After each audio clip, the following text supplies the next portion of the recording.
Ano ulam? Oh!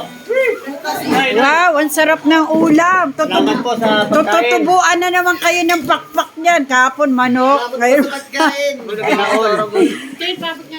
Oh, lagi magpasalamat sa Panginoon. Ito, ano ba to? Oh, ayan. Lagyan na ng ulam. Sige, para mayroong lakas. Yan ang mga Bonifacio ng St. Peter Bonifacio.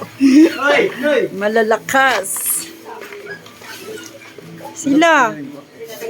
Yehey! Konti na lang. Ang bilis-bilis. Ay, si ano? Si boss nun. Si ano? Yehey! Yan na, lalakas niya kasi may sabaw.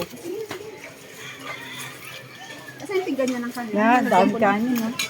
Tama yung ano ni Ate Merly. Ang laki pala ng ano niya. Diyan talaga kay Bingbing. Kain na, Brad.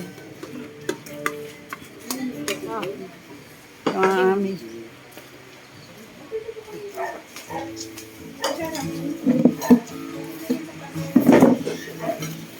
Si Bossing.